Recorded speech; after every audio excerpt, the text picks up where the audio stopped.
What's up, everybody? Welcome back to the Engadget Podcast. We're doing a live stream this morning. Hey, I'm Senior Editor Devindra Hardware. I'm joined with Deputy Editor Nathan Ingraham this morning. Hey, Nate. Good morning, Dev. Good morning. And podcast producer Ben Elman. Hey, Ben. Hey, everybody. Hello.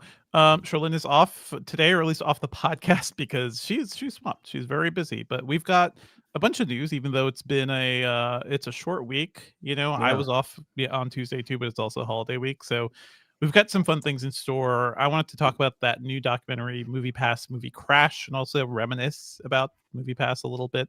We've got some news. Nate is here, so if Nate is here, that means we're going to talk about Chromebooks too. So or iPads. That's usually how it goes. How is everybody doing this morning? Good morning, Hello, stream. Chat. Hello, Dom Larry, Simon B. Hello, Mohammed Kathor Walla. Sorry, I'm mispronouncing that. Quinn Thompson, George Morgan. Hello, everybody. MX. Alec. Yeah, Simon B says Montreal in the house. Let us know where you're watching from. That's always fun. Yep. MX says, yeah, we have Faces for Radio. Yeah, we do, buddy. That's why this is an audio podcast. And the stream is just the icing on top. Yeah. It's just YouTube, baby. Uncalled for. Uncalled for, but it's fine because this is YouTube. But how's everybody doing? How are you doing, Ben? How are you doing, Nate? Pretty good. Can't complain. I was out in California last week, which was nice. Just tooling around. Oh, nice. That's cool. That's cool. We've got a bunch of stuff. I mean, there are events coming. We'll talk about this too. We have Dub coming in a bit. WWDC. I think that's the last major event Summer until Summer Games Fest. Is that how big is that? How big is that? It's pretty big. Yeah, I mean, we're sending multiple people to it because there's no real E3. That is the year at this point, unfortunately. Yeah. So there's that. I'm thinking that WWDC. Samsung will spoil our August at some point. So we'll see. Yeah, but that's a little easier at least. Mm-hmm. Oh, wait. We have a new extremely good chat name, Pastromowitz Pops. From Jersey, no less. Good morning from Jersey, no less. Pastromowitz. Love it. All right. Mark Dell's made it.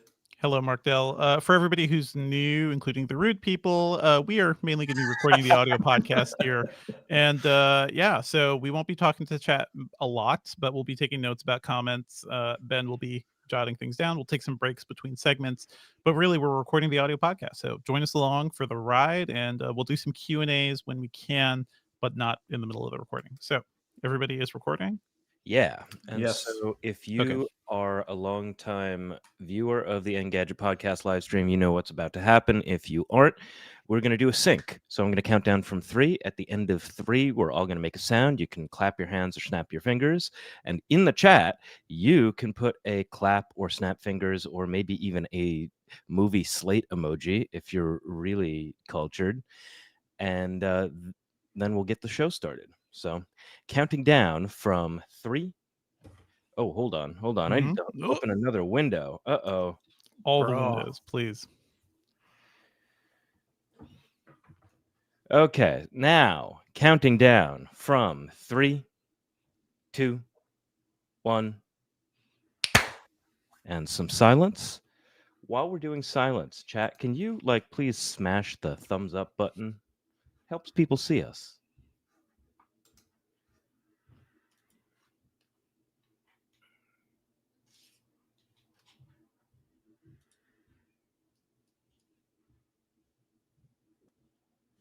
Okay.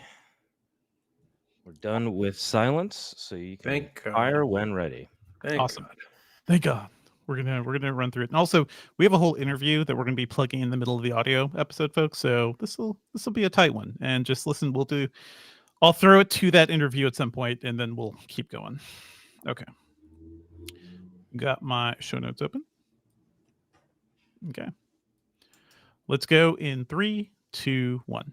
What's up, Internet, and welcome back to the Engadget Podcast. I'm Senior Editor Devindra Hardware. Joining me today is Deputy Editor Nathan Ingraham. Hey, Nate.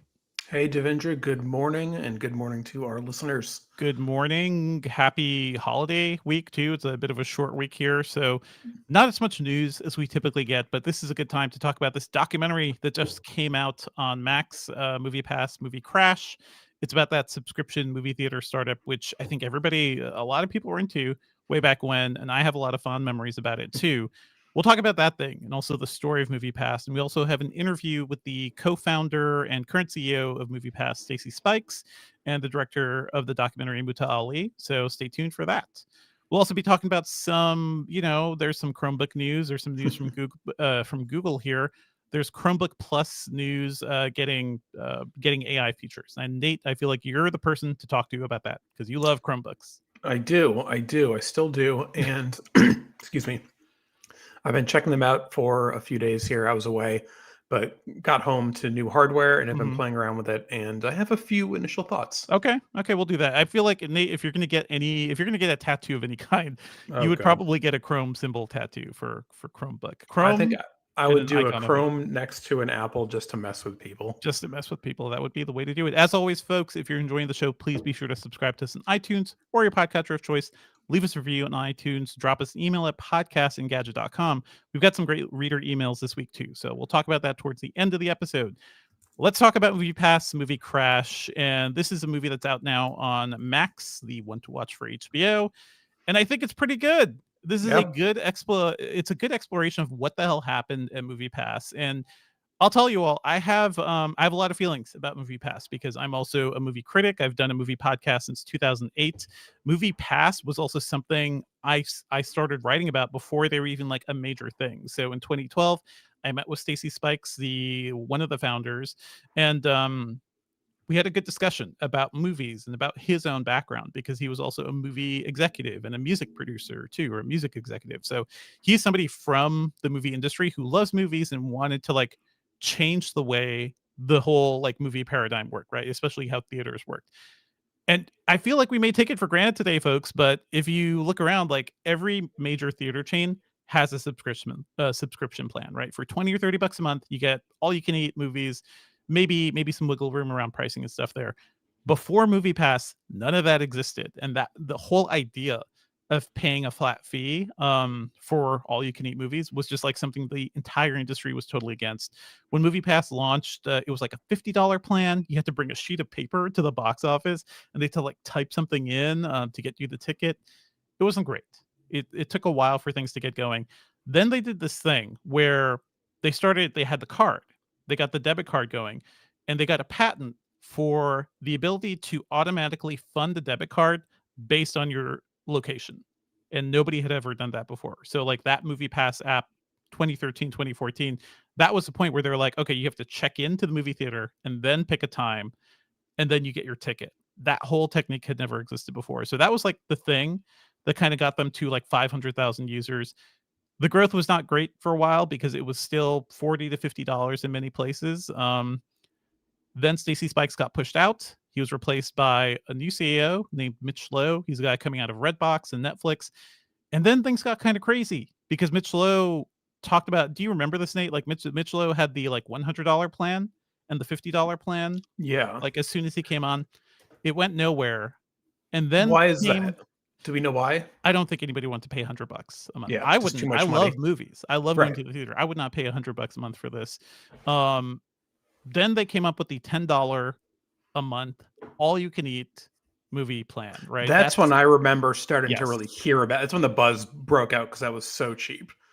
That was the buzz, and that was pretty much all Mitch Lowe and eventually his like co-CEO Ted Farnsworth, who came from HMNY, which was this like, I guess it was kind of like a private equity firm. It was a whole thing. Things got really confusing, but explosive growth. That's exactly what startups wanted to see in the mid 2010s, right? Doesn't matter if your business model is sustainable. Doesn't matter if they're paying full prices for these tickets, but so they're losing money. They're losing money. They're burning, literally setting money on fire to get these users. And I think a lot of people within the company raised concerns like, hey, this is not sustainable. And Mitch Lowe and Ted Farnsworth were basically pedal to the metal. Let's just go all the way, see how far this goes. Is it fair to say that Stacey's plan was more sustainable, and that's probably why it didn't get the big growth, but like it could have just kind of continued on at that point and possibly it could found a smaller audience, but you know. as I hear it, and hey, we have an interview with Stacy and the director of this documentary in this episode.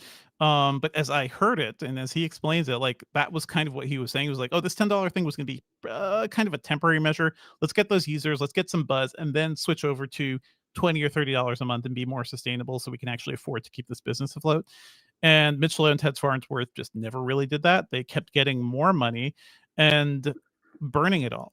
And watching this documentary just brought up a lot of feelings for me, Nate, because I remember being really pissed off about this whole story. Because first of all, Stacey Spikes is a rare Black entrepreneur in the startup world, and you never really see that. So I was like, it's kind of cool that MoviePass is a thing coming from Black founders, and was kind of like finding some success. He was pushed out for Mitchell. All of a sudden, the like demographic of the executive board looks very different. They immediately get the funding that Stacy Spikes and his original founder couldn't get. They were struggling. The documentary gets into this, I hope. Yeah. Yeah. So that's the whole thing. And this is like, it's an infuriating documentary because it's just like, these guys made a really cool idea, like a really cool business that reshaped the theatrical model completely, but they couldn't actually get the money for it because nobody was funding them. Which my guess is a lot of people only remember them from that sort of boom phase when it was $10 a month, and even then, people were asking like, how is this possibly going to be sustainable? Because I didn't know about that prior history so much, and so that makes me really intrigued to see the whole thing play out. It's the whole thing. It's a good documentary. I also wrote a piece like back then, Nate, at Engadget called "MoviePass Died So Cinemas Can Live." And I feel like that still resonates today, to be honest. So this documentary is worth a watch. I think it's great. Where things are right now, Stacey Spikes ended up buying the like remnants of the company at auction for a low price, and he's resurrecting it now. I think at a more sustainable price. It's like $30 to $40 a month. It's run using credits instead of just giving you the full money for a ticket. So I've not used the new MoviePass yet. We'll see where that goes. But hey, theatrical subscription plans, like I think those are great deals. If you go to the movie theater 2 or 3 times a month, yes, absolutely. Do you have one? Yeah. I use the my local theater's the Regal, so I use a Regal Unlimited, I think they call it. But in New York, I was all about the AMC A list. Like that was the thing. If you go to a movie theater 2 or 3 times a month, these subscriptions are totally worth it. I have to go almost once a week, almost multiple times a week for things I need to review. So it's totally worth it for me, So it's a cool thing, and I think this documentary is worth a watch. So here, let's head over to our interview with Stacey Spikes and Muta Ali, and they'll explain this whole story and also like why the story of MoviePass is so infuriating. Check out our interview. Okay. Can you say check out our interview just one more time? Check out our interview. There we go. Yep. So we have some discussion in the chat already. Simon B, who is Canadian from Montreal, said it. Never had MoviePass. Sorry. Well, no, it's not just never had MoviePass. It's how do I watch this without being a pirate? And the answer might be you can't. You can't. I mean, is VPNing to another country piracy? That's a good philosophical question. I like that. But yeah, it sounds like if it's only on Max, then you're kind of out of luck for now. Yeah. And also that background noise, folks. I guess the the drilling has started again, Nate. So it's okay. Nate will sure has. Nate has street work happening right outside his window. So cool. I mean, you were warned, producer Ben. Like, yes, this is all that we knew we were getting into. Yeah, I'll deal with it. It was totally quiet when Devindra was mostly talking, and now that we're going to move on and talk about Chromebooks, it sounds like the apocalypse is happening. Well, let's do a bit of Q&A because maybe we will have some insight. So, folks, I'm sure in the chat you probably remember MoviePass. I was not one of those people going like every single day using it, but I certainly went multiple times a week and like just devoured movies when I had that pass. So it was like wildfire in New York, like maybe just because I'm part of film Twitter and like all this stuff, but all my friends were like, we were just all about the MoviePass, and also a lot of non-cinephiles were doing it too because hey, cheap movies. That's kind of if I had a good movie theater right near me, I probably would have done it, but I don't, sadly. So my movie theater consumption has dropped off precipitously in the last 5 years. Unfortunately, Christopher Nolan would not be happy with me. Tisk. I mean, I don't know where you are in Philly, but I've seen some good theaters around there, or at least location wise, because I have a brother-in-law down there. It's one of those things too. Like, and now we're at a point where it's like, hey, it's tough to get people back to theaters. Really good movies are kind of not hitting as much at the box office as we'd like them to. This has just been the weekend of where freaking Garfield had a bigger opening weekend than Furiosa, a Mad Max saga, and that makes me so sad because it's also not even a good Mad Max rated? What's Mad Max rated? I mean, it's rated R, but R-rated. What was Oppenheimer rated? Oppenheimer earned nearly $1 billion. It was an R-rated talking movie for 3 hours. I bet Oppenheimer is probably a better movie than Furiosa. I haven't seen either, so yeah, Nate, you know what are you betting on? No, I'm just talking out of my ass. You're just talking. I did not like Deep Pro Oppenheimer. 9 says I'm hearing construction noises. Yes, that is in the background right outside. That is outside of Nate's thing. Sorry, live stream. On the audio podcast, it'll be cleaned up a little bit. Yeah, Nate, there's no noise suppression within Video Ninja, unfortunately. Yeah, we might just have to go on with it. We'll let's survive. talk to Carlos. Carlos, there's a thing in my mic settings that says voice isolation. Try it. No. Don't do that. Do not right. do that. It's going to sound bad. Not doing it then. It will sound. They're like going in and out. Go ahead. What's Carlos saying? Carlos said, watched it last night. I had MoviePass and it was horrible. Now I have AMC and it's great, but I'll be getting 1 month of MoviePass 2.0 just to check it out. Can you tell us what was horrible about old MoviePass? I think it depended on the location, but yeah, let us know, Carlos. Not everybody, like, it wasn't fully supported in a lot of places. The whole movie, I didn't get into all this, but the whole MoviePass story is wild because, like, the theaters, they initially had a partnership with AMC in like 2012, 2013. Then AMC executives saw what was happening. They were like, no, we cannot partner with an unlimited movie subscription company. That would be insane. Why would we do that? Yeah, and there's something in the interview, a little preview for the live stream, where they said that they started MoviePass on Thursday and then it was shut down on Friday. That's basically what happened because they had a partnership with some AMC executives. Then the other executives were like, "Oh, what's happening? We should not do this." So they shut it down like the day after the launch. So that was the whole thing. There were a lot of growing pains. Then it turns out, I think theaters and MoviePass did this study where they're like, if people had unlimited access to movie theaters, you know what happens? People buy popcorn. People buy concessions, which are the things that actually make theaters money. Yeah. So, yeah. So that's Alex an interesting says, little bit. I like that. Get people in the door and then have them spend money. Looks like we've got a pause on the construction if we want to attempt another segment. Let's go. Yeah, let's go. Move it. Okay, folks. So we are coming out of that MoviePass segment. If you want to hear that interview, check out the audio episode. It's good stuff. I'll do Chromebooks first because you'll talk here more, Nate. Okay, let's move on to some other news this week. And we got a bunch of news from Google. Apparently, they're bringing a slew of AI-powered features to Chromebook Plus laptops. Nate, you're the perfect person here because, okay, first of all, remind us what Chromebook Plus laptops are, and also what are these features? What's going on here? Yeah, so backing up a little bit, last fall, Google and its hardware partners introduced Chromebook Plus, which was basically a designation to say it meets a number of minimum specs, including at least an i3 processor, at least 8 gigs of RAM, at least a 1080p display, and there's a certain webcam spec it meets as well. So, obviously there's a million Chromebooks on the market, varying price points, lots of really cheap, crappy ones, a handful of more expensive, higher quality ones. And this is sort of meant to say, like, at this spec, you're sort of getting a certain level of performance and so forth. And so, like, I think that's a good thing. That if you're buying one of those, it should run pretty well. You're going to get the long, I think, like 10 years of support they do now. And at the time they announced they were also going to bring some AI features to Chromebooks. And this month, they actually released a lot of those. There's basically three main things. One is like just a fun image generator you can use to make wallpapers and video backgrounds. So there's like a handful of different styles, and you just put in, I want a mountainscape with a purple lake in the front, or that sort of thing. Is this at all going to work, Ben? I mean, we'll go with what we got for now. Yeah, I think we just have to say, like, damn, there's going to be some construction noise, something like that. Yeah, I will just say that. And heads up, folks, there's all of a sudden there's been construction outside of Nate's window this morning, so there's going to be a little noise behind this audio, but we'll do our best to clean that up.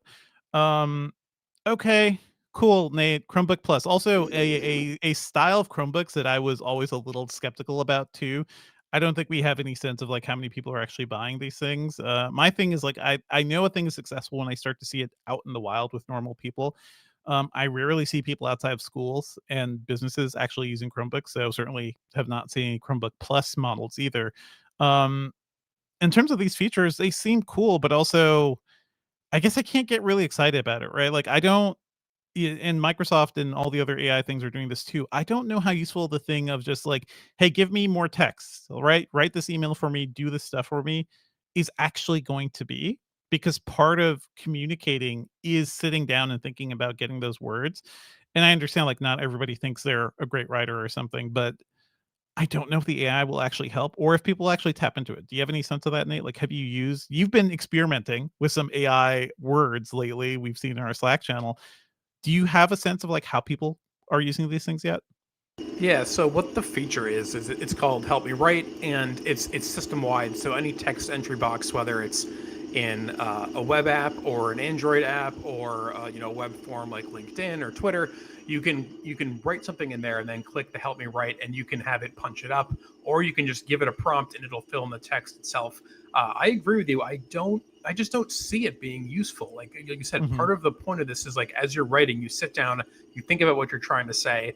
I think it's a little different for someone like you and me who make a lot of our living writing. But nonetheless, everybody communicates, everybody sends emails, everybody has thoughts in their head, and you put them down, and it sounds like you usually at the very least. Whereas when you AI it, it doesn't sound like anyone. And I don't really know what the point is of that. Yeah. So some of the AI text you sent us, Nate, in Slack, it just sounded like you were talking like Steve Rogers. You all of a sudden sounded like Captain America, like, "Hello, team. We're gonna have a great day together. We're all gonna accomplish all of our work," and things like that. It just felt so disingenuous and unreal. I think the prompt there was like, send a heartfelt but slightly humorous greeting to my teammates as I get up this morning, or something like that.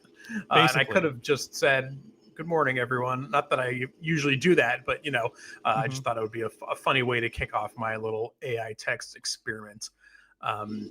I'm thinking what else? So there's the Help Me Write. There's the AI background, which is like just for fun. Image generation. Yeah, image generation. Although albeit with a pretty like narrowly defined set of rails. Like you have to, you can't just put in whatever you want in this particular part of the tool. But also the Chromebooks all have the Gemini app built in now, which is something. It's the same thing I think you'd see if you go to the Gemini site and you start entering your text prompts. But what's kind of interesting, at least, is that Google's also including, if you buy a new Chromebook Plus, they're including 12 months of their AI Google One plan. So that's a $20 a month plan that gives you 2 terabytes of storage and drive, as well as access to Gemini Advanced. So just from like a pure, monetary standpoint, that's a pretty good thing. And even if you never touch the Gemini Advanced, the storage itself is worth, $100 a year. So you're getting a decent little little boost there. Yeah, just for 1 year. I want to point this out, and I don't want to sound like I'm just picking on Google, because I love to pick on Google, especially when they have expensive products that I think have a very limited appeal. But the whole thing about like image generation as a background creation tool also seems like a nothing burger to me. And honestly, I feel this way about Copilot and the ChatGPT, all this stuff. Dolly is like image generation too. Cool that I can write a word, a string of text and have a really interesting, detailed image appear. What the hell do I do with that? Am I going to use that to send to my friends? I'm going to use it to create things to plug into presentations. That's what Microsoft thinks you'll do. On Google sites, just like, hey, cool backgrounds, man. Cool backgrounds for your Chromebook. You 5 seconds, you can find a cool background image, online. I was going to say that the funny thing is that I started playing around a little bit and got like a handful of kind of cool pictures, but I would rather almost always use some of the other included wallpapers. They have a great on Chromebooks and on Android. They have like an extensive image library with lots of like really gorgeous landscapes and cityscapes. I've always actually really appreciated that about those devices. And so I'd much rather just use those than make anything with AI. Same with like Windows and Macs, right? Like both Microsoft and Apple have done a good job of getting really cool, nice photographic imagery that just looks cool, looks chill. Like I Yeah, don't feel like I'm the in aerials that they added to Mac OS last year, super cool. super cool, Huge, super huge file sizes that can quickly take up your hard drive if you go ham like I did and download a ton of them. But that's okay. Yeah, it's the aerial stuff is good because that was taken from Apple TV 4K, but that was just like, hey, what if video screensaver melts into photorealistic wallpaper? Beautiful stuff. There Do was, you? speaking of Mhm. images, there was one last tool they included here, Yep. which is Google Photos, the Magic Editor, Yes. which I believe has been available on the Pixel devices for a while. And then I think more recently it's moved to more Android devices and I think iOS as well. But you haven't been able to use it on a laptop until now because you can get the Google Photos app on the Chromebook, and in Mhm. there you can do things like select certain parts of the photo and move them around or resize them, change the background or the color of the sky, that sort of thing.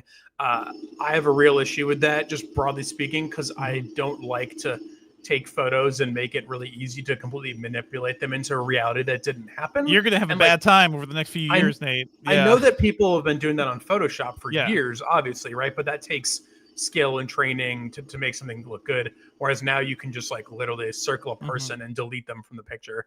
And obviously results will vary. I'm sure they're not as good in real life as they are in Google's highly controlled, demos and that sort of thing. But yeah, Magic Editor is a weird one. I haven't used it much yet. I'm going to play around with it just so I can know more about it, but it is odd. I mean, it's odd. It's sort of like I guess cool image editing, easy image editing is something a lot of people would want. So I get that.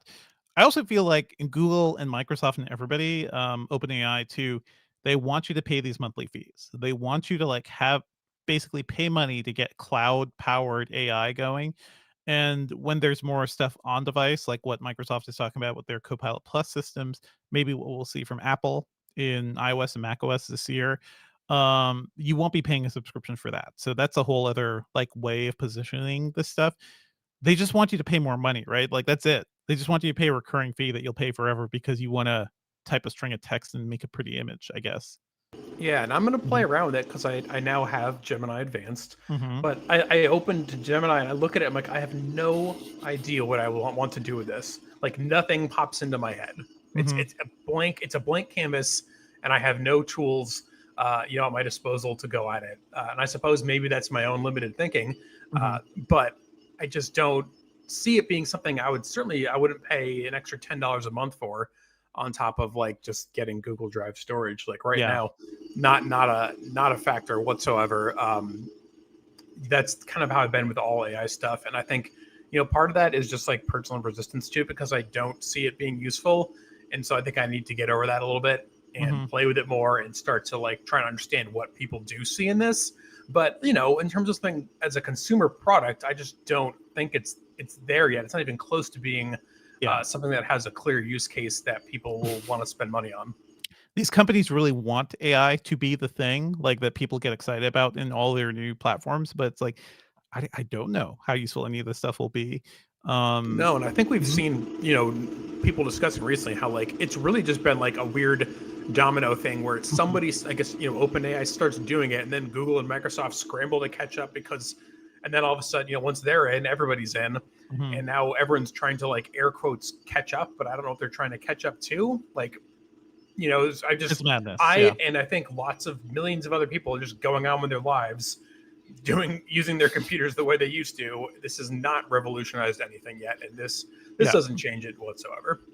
I think there may be more subtle tools going on. Like right now, what we're dealing with right now, Nate, with your audio, actually, your Mac, you're using a MacBook Pro, has certain like voice isolation capabilities. We're not going to turn those on because our podcast editor wants clean audio to do their own, like, their own edits on this stuff. But that's the idea is that you could do maybe real time transformations on things. There are currently jackhammers outside of Nate's window. And if he could hit a button and just like have those disappear because the neural engine on his Mac can like see that audio, we can actually do that stuff right now. And I feel like that sort of thing is going to be more useful to people. The whole studio effects thing that Apple has and Microsoft is introducing too, like the ability to do things that used to be complex and maybe hit your GPU quite a bit and also eat a battery life, those should be more efficient with an NPU, the neural processing unit that are on new Intel laptops, new AMD laptops, the neural engine that's on Macs. I guess that's the idea, but these like generative AI tools, I just don't know if those are the thing. Yeah. Yeah, I think that's a really good way to put it because, I think the other thing that gets missed in this conversation so often is the fact that we have been, introduced to and using plenty of AI-based tools, Yeah. like what you mentioned for cleaning up audio automatically. Or I think, maybe 5 years ago, I think Apple put the first neural engine in the iPhone, and none of us really knew what that meant at the time. But I think it's enabled a lot of things like the improvements they're seeing to photo processing, both, I guess, in Apple's phones as well as like Google's phones, right? There's a reason why the Pixels are so good at producing great images, and that's because of the quality of like the image, engine, I think. And like a lot of that stuff probably has to do with what's happened in the back end. So like that stuff, absolutely useful, but like generative stuff, I still don't see it. Yeah, it's I guess it's tough to see. Like the idea of like, hey, I'm going to send you a 50-page PDF. Can you just get me bullet points so I can feel like I'm up to speed with whatever this discussion is? Like that stuff could be useful. That stuff isn't fully available yet. Like OpenAI is multimodal. Like you can drop some things in there and ask you questions about it. I don't know how well it's doing with those sorts of summaries. That's part of the dream of Copilot and Copilot Plus and everything, that you could just like send a PDF to Windows and have it deal with stuff. I think one of the interesting features Microsoft showed off, Nate, is recall, which is the ability to just remember everything you've done on your computer, because we have bad memories, but also it's rightly getting criticized for being potentially a huge invasion of privacy, potentially a huge security hold for a lot of people. Do you have any thoughts on that, by the way, Nate? Like just of recall, that was a thing announced last week, and people I are not remember. huge fans of that. Yeah. That's really interesting.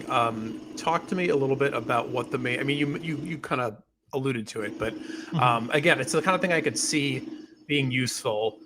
While also, yes, I assume this is sending a lot of the data about what you do in your computer back. It's to not Microsoft. sending it. It's not saying it. They say So they're not sending it's local, but still people are like, well, even if it's like a local database of stuff, even if you've encrypted it with whatever with the Windows stuff, um, that's still a potential issue. And also it's enabled by default, and people may not be fully aware of like what is captured. So I see yeah, the issues there. Yeah. the Yeah. default is not a great move. They definitely, Hmm. it's the kind of feature where if you like edit, you need to like have a huge demo Yeah. section. Like when you boot up after the update, like we have this new thing called this, and here's how it works, and here's the privacy disclosures, and Yeah. here's where you can turn it on if you want, and how to turn it off if you don't want. But I without hear that, there is in the onboarding for when you get a new computer, I do hear that you will get an option to enable it there.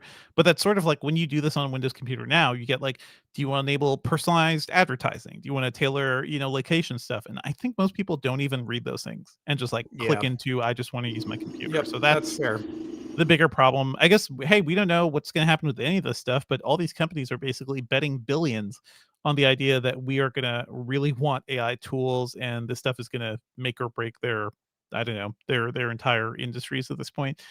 So we'll be keeping an eye on it. And actually, related to this, Apple announced their WWDC 2024 plans this week. The keynote is going to be June 10th at 1 p.m. Eastern. I'm hoping to be there with at least one other person from Engadget. We shall see who. We're still like finalizing our plans, but we're expecting to hear a lot more about AI there. There have been the reports about Apple essentially like trying to get deals with both Google and OpenAI about bringing their generative search tools into Mac OS, potentially even iOS too. So I think the latest rumor was that like it seems like the OpenAI deal has happened or is happening. We're also expecting Apple to talk more about their own like built-in generative, maybe not generative, but their own built-in like AI tools.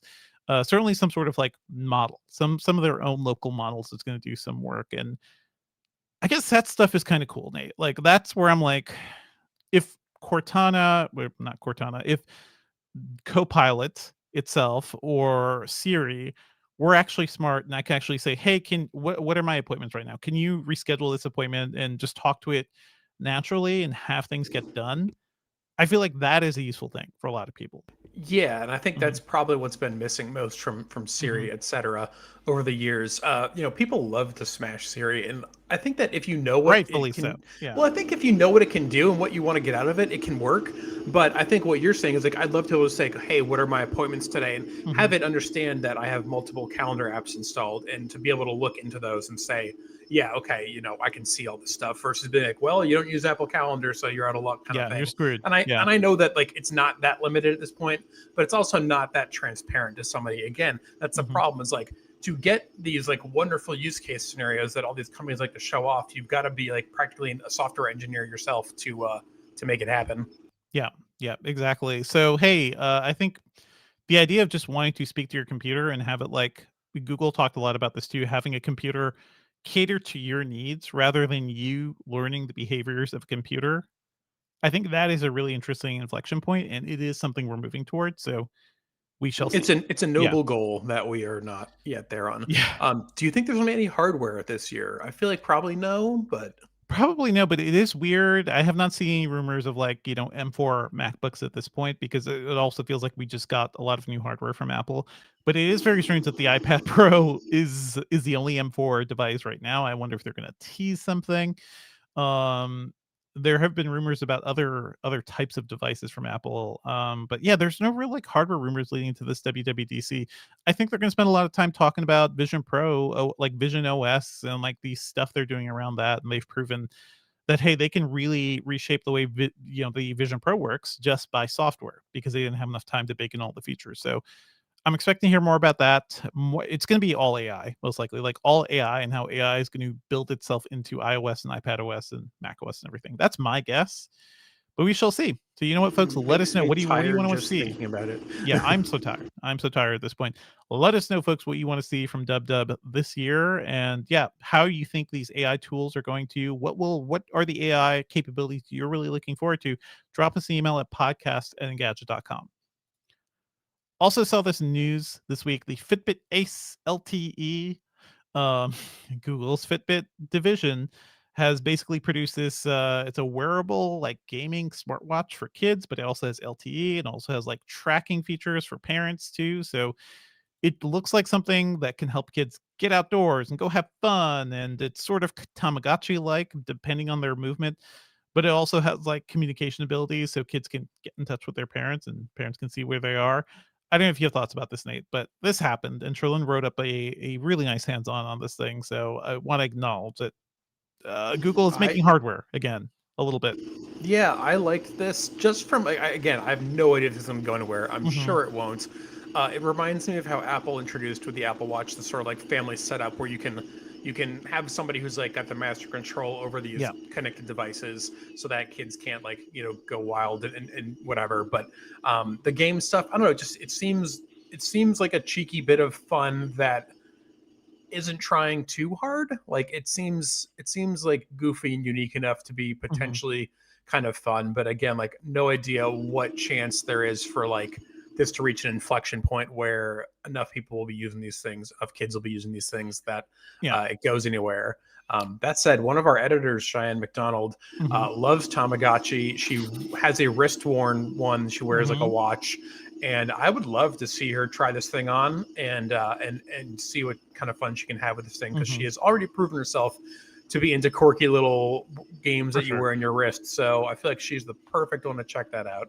This specifically does seem like a thing for kids, though, is the thing. Like Tamagotchi, I feel like they were kids' toys, but you could almost make it a little kitschy, right? As a teenager, or even as like a young adult, or if like an actual adult. There's a huge kitsch factor. I don't know if that's there for this. No, because there's no legacy. There's no history. There's no like, oh, I have fond memories of this when I was 13 or whatever. So yeah, it is very much geared towards children. It says 7 and up is kind of what they're targeting on. But I feel like you look at this thing in the visuals and the way it looks, and I'm like, this is a 7 to 11 or 12 device at best. Yeah, which is fine, but yeah. It's like a time before your kids will have smartphones, most likely, stuff like that. Right, exactly. Yeah, but you can get in touch with them if you need to. You can whatever. That's kind of what I get Apple pitched with the watch LTE, is that you can have a kid wear it and they can contact you, but no one else or whatever. So yeah. I think that's why this thing exists. Like Apple or Google doesn't really have a good option for you to just like give your kid a thing and be like, okay, this will be part of our family plan, right, or something. And we know where you are. We can get in touch with you in case of emergency. Whereas I know a lot of people do that with the Apple Watch. That is something. My daughter is going to be going to like kindergarten in public school soon. Like in a couple of years, she'll be doing stuff in like lower grade levels, and I don't want to like microchip my kid. But if she could have a thing that could just keep her in touch with us, with my wife and I, like when we need to, I feel like I don't think that's too overboard parenting wise, and I think a lot of people would be into it, and kids want to do it too. Like sometimes they need that reach out ability too. So something I'm considering, and that's what the Apple Watch ended up being good for. I don't think Apple even considered that at the beginning, Nate. So it's just kind of how it worked out. So I guess once again, Google's maybe a couple of years too late to offering something like this, but okay, I could see how it could be useful. So yeah, that's a whole thing. Nate, you wanted to talk about this interview, which I think is really wild. There was an interview published by Sony with Naughty Dog head Neil Druckmann, where he talked about AI allowing us to like do things. And then Sony ended up pulling that interview, and Druckmann also, I think, on Twitter was like, "Hey, this is not the full extent of what I said. Here's a direct quote from me." What the hell happened here? Yeah, this was wild. I pay a lot of attention to Naughty Dog. They make some of my favorite we know, games. Nate. We know. If you've listened to me talk before, you know this. And so yeah, Sony published this interview. It's kind of like a big like studio sort of show off our creative talents and talk about the future of interactive entertainment and that sort of thing. So Druckmann, obviously, with the success of the HBO series as well as the games, logical choice for this, right? And yeah, there were two things that got the internet mad. One of which is the AI bit you mentioned, and the second one's where he talked about how the new game Naughty Dog is working on would quote unquote redefine gaming as we know it, something to that extent. Very highfalutin, very it made him sound like a bit of an egotistical maniac to some degree, if you want to look at it, through a sort of cynical eye. And then, yeah, a few days later, he goes on to, after there's been some backlash and some upset, talk around this, he goes on Twitter and literally drops the receipts. He's like, here's the transcript of what I said, 450 words. And then here's what it was condensed into 100 words. But to go even further, a gaming reporter whose name is escaping right now, but it's in our story, he went out there and looked at the transcript and compared it to the answer and bolded all of the words in the answer that didn't appear in what he actually said. And it was almost the entire quote. Like, it seems like Sony made up whole cloth some of these quotes, which is just bonkers. And it's not often you see somebody like directly contradict like a giant corporate overlord like Sony. Obviously, Druckmann has tons of power on his own, but still to like just go on Twitter and be like, no, this isn't what I said, is a pretty like unusual move. And then it gets even better because Sony removed the interview, but instead of just like taking the page down and pretending it never happened, they actually put up an apology page saying, we've removed this because it contained, quote, significant errors. Oh man. And yeah, and then when he said like what the errors were, there's a great quote where it says, we have found several significant errors and inaccuracies that don't represent its perspective and values, including topics such as animation, writing, technology, AI, and future projects, which is basically the entire interview. So yeah, really, really like self-inflicted wound here by Sony. I could see Druckmann being particularly sensitive to the way that talking about future projects, gets portrayed, given how The Last of Us Part 2 leaked and there was so much negative feedback to the leaks, seeing them out of context and that sort of thing. So I'm sure like he doesn't want to set people up for another, weird situation like that was. But the whole thing, incredibly bizarre. I almost wonder what the hell happened here, because hey, these interviews are conducted by basically like in-house media people. Sometimes they're former journalists, sometimes it's just like a PR person that's like transcribing an interview. So it's tough to tell like how this stuff went down. I almost wonder if like some of this was AI transcribed and they just didn't do it properly or something like that. That would be the full conspiracy theory. That would be the full thing to go around. But hey, I will admit I use AI transcription tools sometimes too. Like it's a really good thing when it works, but you have to go over it and make sure the words actually are actually spelled right and refer to the things you think they refer to. This is just wild, Nate. I'm Also, just gonna speaking about say, AI, Neil, if you're listening, I listen to the interviews I record and type them all out word for word. Happy to have a chat sometime about Naughty Dog's future projects. I will not make up entire quotes. I promise. You promise. I mean, listen, you're like, you are the Naughty Dog like fan right now, Nate. So yeah. Yeah, we've got a Sony. There's a Sony State of Play tonight, so supposedly 14 new games in 30 minutes. So I have my fingers crossed for some news on this new project, but not holding my breath yet. You also, let's briefly talk about this. There was this story too that apparently both the Atlantic and Vox Media announced that they have made deals with OpenAI to essentially, what is it, like allow their content to be absorbed, but also they'll be paid for it. That's essentially the idea. They didn't talk about terms, obviously, but basically, OpenAI has been making these deals with several large publications, or publications large and small, I'll say, where they will ingest their content, and ChatGPT will use it as a source for when you're asking questions and that sort of thing.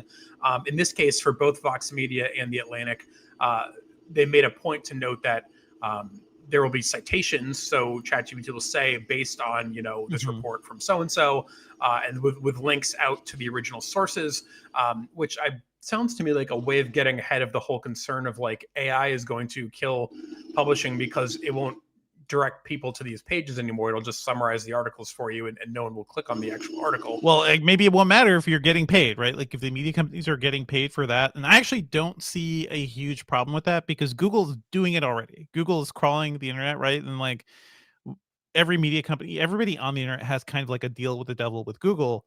You have to be good for Google's SEO. You have to be good to like play nice with Google to rank well and stuff like that. And now it's like, yeah, the Google that's a really summaries. Good point. This is just a kind of a different flavor of that, I suppose. I feel like that's it. Like we are beholden to these companies that essentially control the internet, or at least media on the internet. And people are looking at stuff like OpenAI's like summaries and everything as being like the next internet in a way, or at least the next way we engage with what's online. Right. It's the new search, right? It's the new search, essentially. What is funny is that the Atlantic last week published a post called "Media Companies Are Making a Huge Mistake with AI." And notably, this is not like by a staff writer. This is by Jessica Lesson, who, like, this is some inside media stuff. She is the founder and owner of The Information, which is a major technology news site. So this is almost like a guest piece. Yeah, it feels like an opinion, and of course, I appreciate the like separation of the newsroom and the business side in this case. It's interesting you mentioned that too, because I got a newsletter from Vox.com, the news site, not the media organization, but their sort of flagship news site sends newsletters, obviously. And they had a similar thing talking about like all the risks of AI and like, how it's going to affect media and that sort of thing. So, obviously the newsrooms are thinking about this, whilst the business side of things goes ahead. And I was going to say that it feels like, you said you either make the deal with the devil, if you're if you're powerful enough, like a New York Times who is suing OpenAI for all this, you can sue them. But I think most companies aren't in a position where they can do that. And now they're like, okay, well, we'll get some revenue hopefully out of this.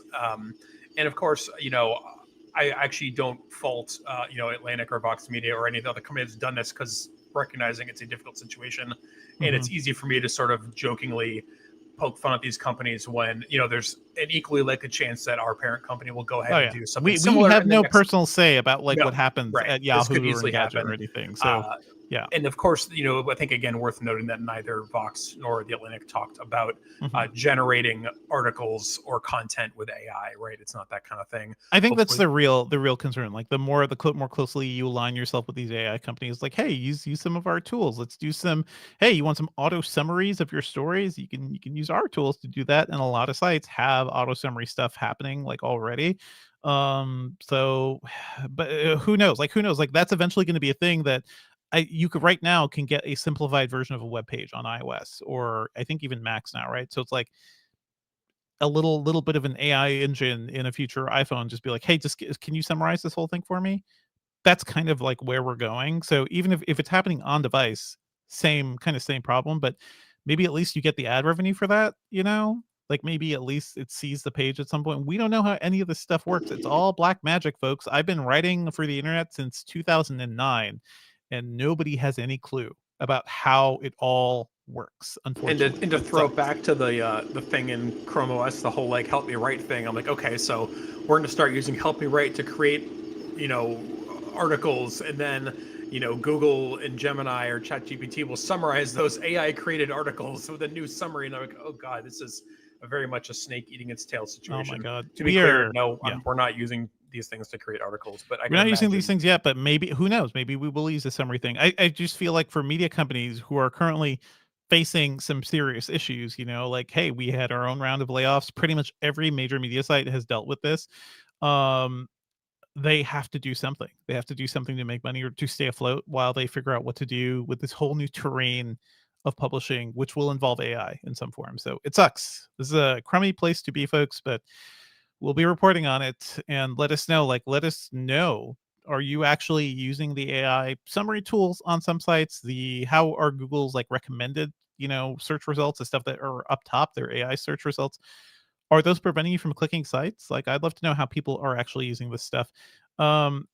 Nate, you know what? Maybe we shouldn't be so worried about OpenAI because there's a new safety team, right? Led by its board members, including CEO Sam Altman. So therefore, everything's fine. Right. I love to have the CEO whose only concern is the bottom line also be involved with things like trust and safety.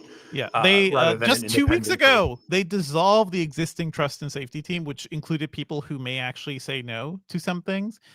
And now this new one is just basically OpenAI's entire board and the CEO, who was again ousted last year for a weekend because the board could not trust the CEO. So I don't know. What's happening. This is a new board, right? That's now loyal to the CEO. It is a new board because Ilya Sutskever, John Likey. Ilya Sutskever was one of the people on the board who also voted to push Sam Altman out. He apologized. Now he's off to do his own thing. But yeah, it is.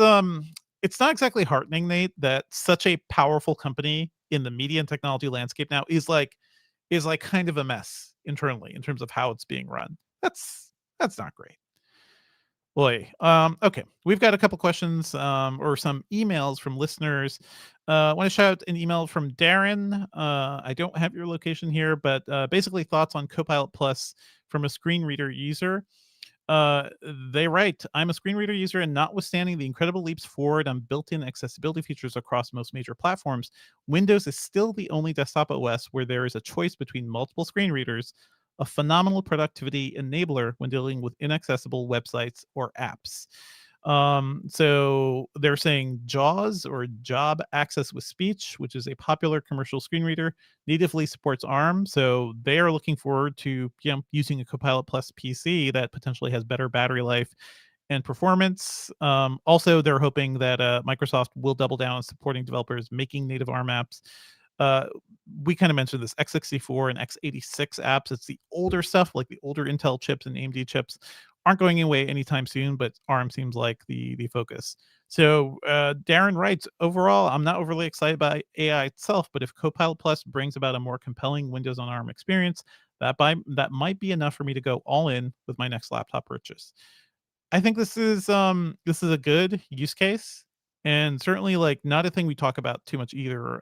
When I used to work in IT, I've had to like set up screen reader tools for people, and it was always an interesting technology that barely sort of worked. And I do think, like, as we are, getting more powerful AI tools potentially, like, this is the sort of thing that could get better. Do you have any thoughts on this, Nate? I mean, I think it's like a pretty important, accessibility tool, right? So I think if ARM can make a difference there, like, that sounds great to me. This made me just wonder, like, have you gotten to use ARM, the new ARM-based machines outside of the hands-on at Microsoft? Like, are not the new ones. I've not seen the new ones yet. And I want to point out here specifically, Darren says they are hoping Microsoft will double down on supporting developers making native ARM apps. That's the big takeaway there. They should, right? They have to if these computers are going to be successful. Like, they kind of have to. The emulation is better this time than it was a few years ago, but like, that's not a long-term solution. Yeah, so they say, but also, like, this is Microsoft. Like, you can run some Windows 3.1 or like some really early Windows apps still within Windows, because they have to support like a really wide range of like software and old stuff. So I do think like the Prism emulator will probably be around for a long time. I don't know like when will the ARM version of Windows be like the main version of Windows. I don't know if that's ever going to happen, just because this is like that's such a good specific question. subset. Yeah. There are, I think the last numbers I saw, there are like 1.4 billion Windows like 10 and 11 devices out there. So that's a lot. You know, that's good. It's gonna be a Right, lot of things that have to be and you replaced. can't cut support for those anytime soon. They're all running relatively modern versions of the OS. I think it's crazy that we still talk about like the idea of running a Windows 3.1 or like even a little later application. I'm like, who the hell needs to do that? And I know there's like some legacy industries where that's the case, but I think they're so specific that like, consumer wise, Microsoft would just say, okay, we're just going to make this transition. And then if you're a weird legacy customer, then like contact us and we'll have solutions for you. But maybe that's not the most efficient way to do it. Absolutely. So anyway, this is a certainly interesting sea change in the way like Windows devices can work and what they'll support. And this could mean like good things for people who really depend on these devices too, for a lot of things. So anyway, we have another email from Rohan, who's sort of I think following up a question or an email he wrote last year about using an iPad as a computer. This is a very long email, folks. Like, let's focus our emails. That helps us like get to it. But I'm going to read a couple of graphs here. When the original iPad was announced, he writes, it was clearly called out that the device needs to do a few things better than your iPhone and your Mac, or else it doesn't have to exist. And that was like poking at netbooks back then. I remember that. However, when they launched the iPad nearly a decade and a half ago, it is precisely a burden of legacy that Apple is moving away from. To sum it up, anything and everything we disliked during the PC era cannot be repeated. And to be fair, the iPad did not repeat many of the mistakes. Rohan is saying essentially this is kind of the legacy of what's happening now. Is like Apple is still so beholden to the idea of not repeating the PC that it may not have like fully like engaged like how people may actually want to use the iPad. So Rohan points out just the idea of like supporting like a real browser, a full-on desktop browser, not just like a quote unquote desktop class browser. Let me see here. I would love to dig into that bit particularly because I guess, obviously I use the iPad a lot. This is a genuine question. I want to know what separates the iPad browser from a quote unquote real browser. Here's an example. His wife is working on a project in the company she's working with uses Google Suite. They sent her a survey for review. For some reason, she couldn't open it on her iPad on any browser, but it opened just fine on her iPhone running Chrome. So that doesn't make sense to me. Doesn't make sense. No, I'm not saying he's wrong, but I don't know why that would be the case. We don't know. I actually use, and it's interesting. I use the Google apps on the iPad a ton, but also I've used the web apps in Safari and they work fine. It's like when it gets more complicated, like hey, dealing with multiple attachments and things like that, because file system is kind of our CMS also. It mostly works on an iPad, but there's like a weird scroll error where I'm looking at our list of stories. I can't get to the bottom where we can go to the next page. The iPad is made to basically like you have to engage in things through an app. That was like the idea of the iPad, and I don't feel like they've ever really fully moved on from that. So Rowan says because of this issue, they had to purchase a refurbished MacBook that runs a proper version of Chrome. That is just a weird things. I wonder how this will change now that Apple has to open up the web browser engines and support things besides WebKit, like Chromium. Like the current Chrome browser on iOS and iPad is still running WebKit, so it's not like a really thing running on top of WebKit. Right. So, but I think that soon, if not, I think it's not available yet, but I think at some point you'll be able to run the full Chrome using their engine, and that'll be interesting. I think that'll be like a real computer rather than a closed off like specialized Apple ecosystem. I feel like that's only going to be a good thing for consumers as much as Apple hates it. I'm sure it's going to lead to like more like malware and junk and potential vulnerabilities on your iPad, but that may be a thing we have to live with for like a more open type of computing. Rohan points out a couple of other things here. Just issues they've noticed. The health app on his iPad won't sync. I guess like with his iPhone stuff. He's on M1 Air. Hey, I've noticed that too. The health app just doesn't doesn't even track things properly for me. It's a weird thing. Apple News puzzles won't sync progress between iPad and iPhone. Don't get him started on iMessage sync. Files is broken. Does not find a file if he enters a full name correctly, even if taking care of like the case and everything.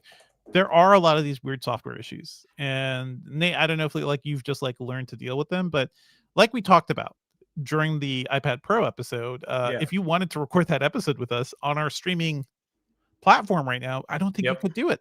I don't think you because could only one actually audio stream supported at a time. Wild. So I don't know. I mean, like, again, not discounting his experience, but this just sounds like using technology issues. Like, I don't have any problems with iMessage sync. It could be the platform that it came through, but I see this all the time. Like, here's the thing: like, having worked in IT, like this is it. This is the most annoying part of like, everyone's got these random use cases, right? Everybody's got something that isn't working, and it doesn't make sense that something would work on the iPhone and not the iPad. No, I recently was trying to figure out something to this. And I was like, where's all the storage going? Looking at like my iMessages, and sync is fine. Like, I get everything on all my devices.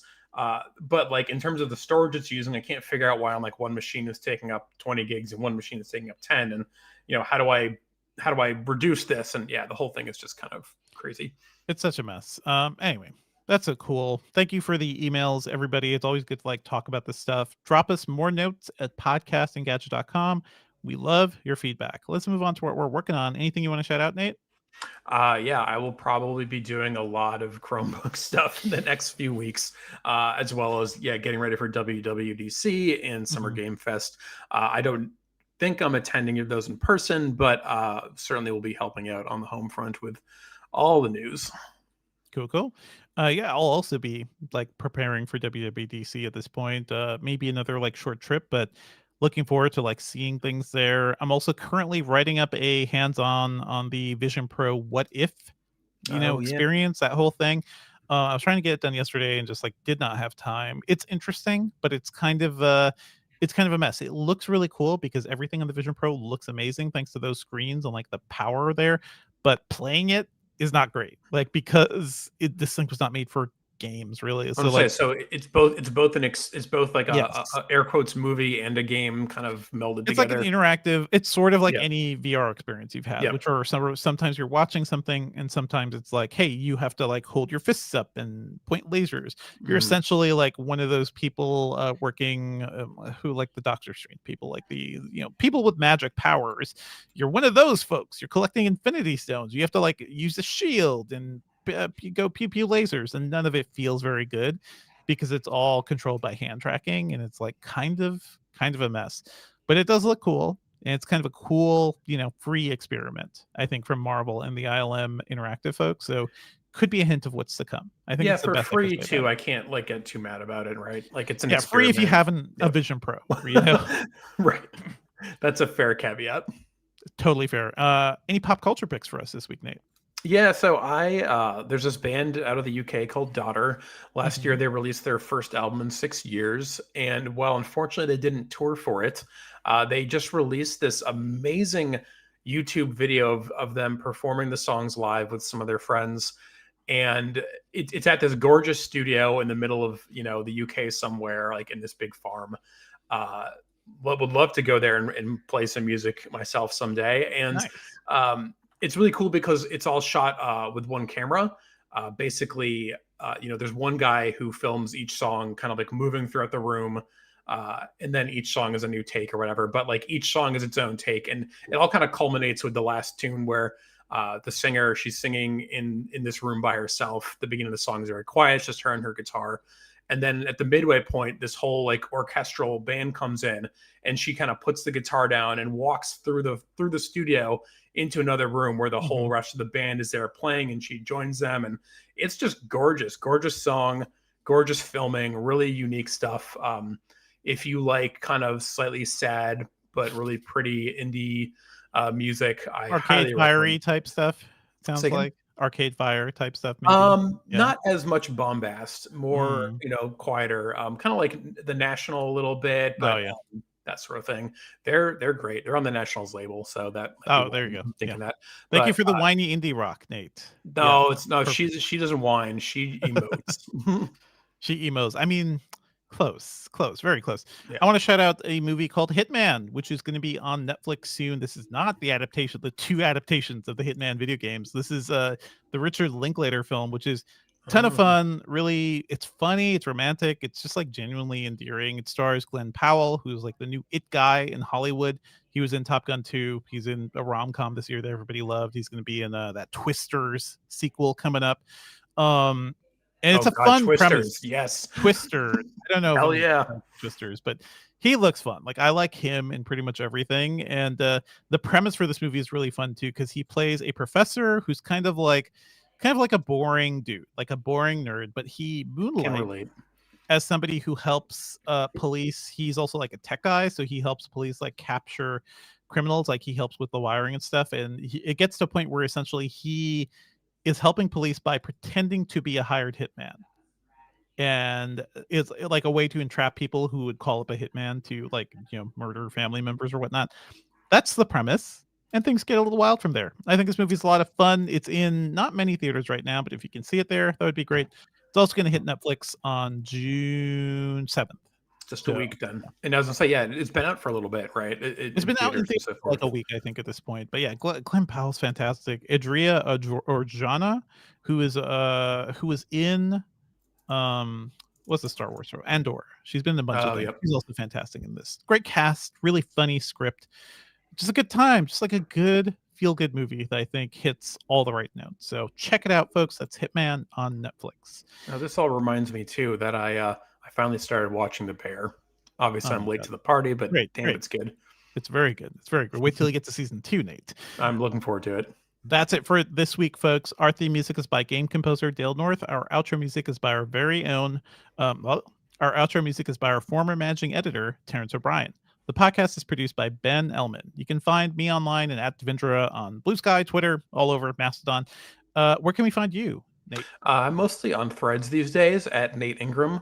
I don't post frequently, but I kind of lurk around and read, and when I have stupid thoughts, that's where they end up. Mm-hmm.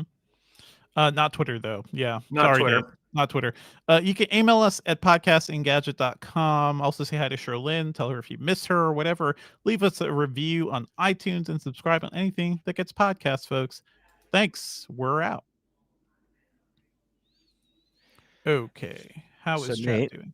Two things. One, you're probably going to notice some refused in The Bear. The music is great, actually. I mean, across the board, every episode's got a banger. But like, refused comes back, nice, like often. That one song is it like the basically the pulse of the show? It's just like that guitar riff. Yeah, that guitar riff when the kitchen gets stressful. Oh yeah. That's just me, like every day preparing food for my family. Like it's very relatable. Do you do most of the food prep? I do a lot of food prep. So like preparing, like screaming kids, you got a timeline. You're looking at the time. I got to get at the door in like 5 minutes. Like very relatable, that show, even if you're not working in a high pressure kitchen.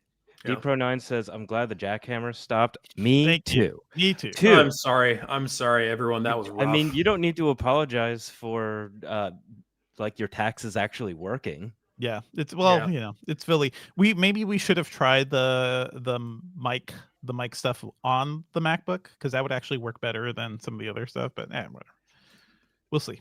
Yeah. And another thing, so if anyone goes and checks out that Daughter set, I like watched a little bit of it just on mute, and I was like, oh wow, okay, this reminds me of a couple of things.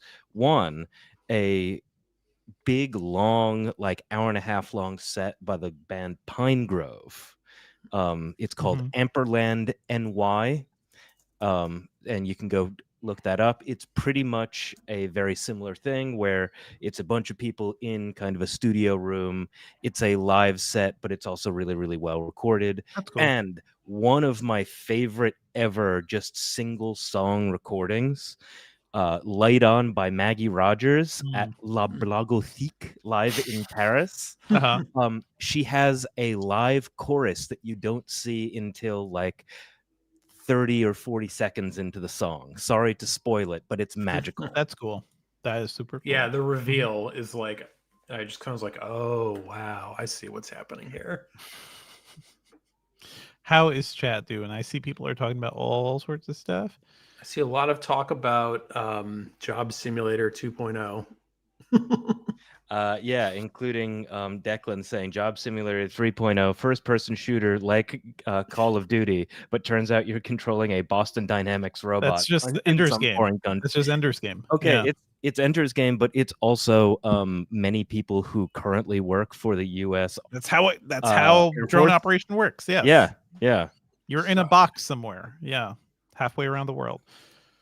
The wildest thing about drone operators, I think, is that you have to just like stick around and watch the aftermath. That is part of it. Yep.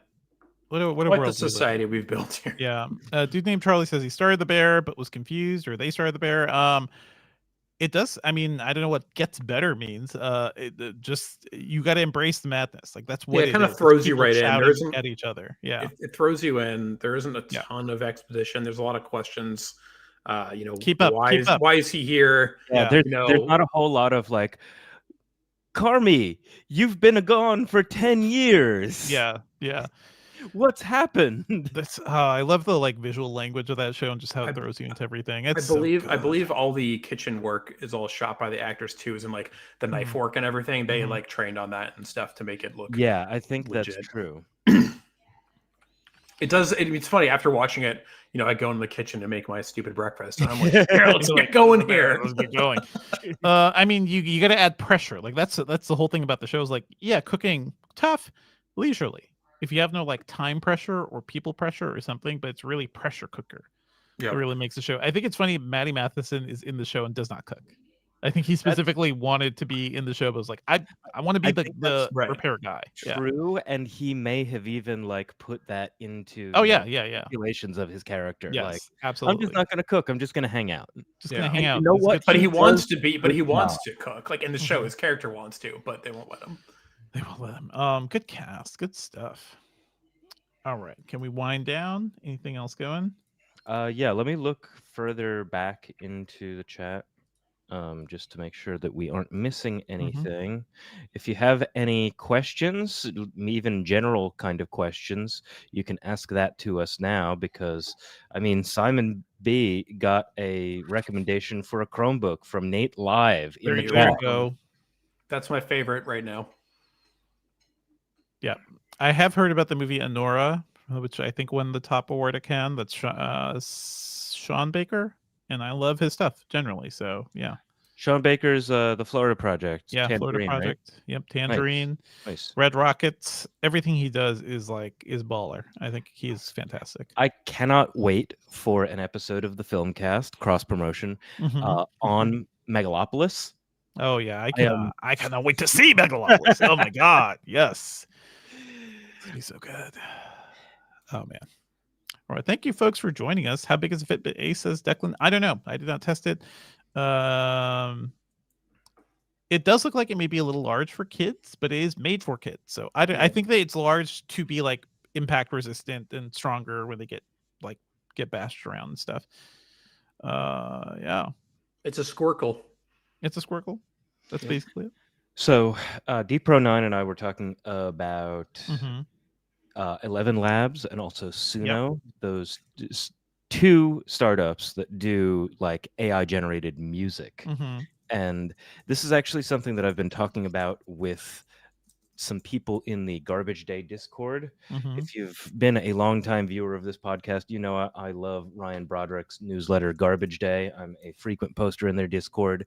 We were talking about like what is the ethics of using like an AI generated song if you're making like a rap beat or something like that, because if you're like into the current thing with Drake and Kendrick Lamar, and then also kind of one of the big producers in rap, Metro Boomin. Metro released a distrumental, maybe the first of its kind, called BBL Drizzy, like making fun of Drake for the possibility of getting a Brazilian butt lift. It turns out that the bass sample for BBL Drizzy was made by an LA comedian using one of these AI music generation things. He was like, hey, make me a soul song about like Drake getting a BBL or something, and refined it. It ended up being like a pretty good like bass song. It's not something that I would listen to by itself, but it is like a good like beginning part if you want to like chop up a soul beat. Like, how do rights work in that case? Like, how does it work? This for whole a song? conversation is making me want to jump out the window. Okay, but rights, I think in most cases for AI is just like you can't copyright an AI song, period. But you may be able to say, hey, I'm taking this and putting more stuff on it, and then this is something that is copyrightable. The example that I used in the Garbage Day Discord was talking about how Clint Eastwood by Gorillaz was originally a preset, just like the Rock 1 or Rock 2 preset on a omnichord. So just the chord progression is something that you can't copyright, but all of the other stuff and the fact that he was like, let's get Del the Funky Homo Sapien on this and like make a whole cartoon band around it. This was not the first Gorillaz song, but still. That's something that you can copyright. So if you go all the way deep down into it, it might just be that so many of these companies are burning tens, maybe hundreds of millions of dollars to possibly just become a new set of really, really fancy plugins. That's what it seems like in so many ways, but because you can't, yeah, you can't copyright a plugin, but you can say, hey, I used this like plugin preset for other stuff. My head hurts now. My head hurts. We are not in a good place to deal with any of this stuff. It's fine. It's fine. The man-made horrors are constantly beyond our comprehension. I think that's something that I've been saying a lot this year. They're always I think you can wrap beyond our comprehension. You can wrap the stream, Ben. Yeah. We're all going to go contemplate the horror of our current reality. Okay, so thank you everyone for watching. Again, you make us smarter. You remember things that we forgot. So please come back next week. OBS is done by Devindra. Camera switching is kind of lazily done by me. If you saw me eating cereal at the very beginning, I apologize. Thank you, and we'll see you next week. Thanks, guys. Later.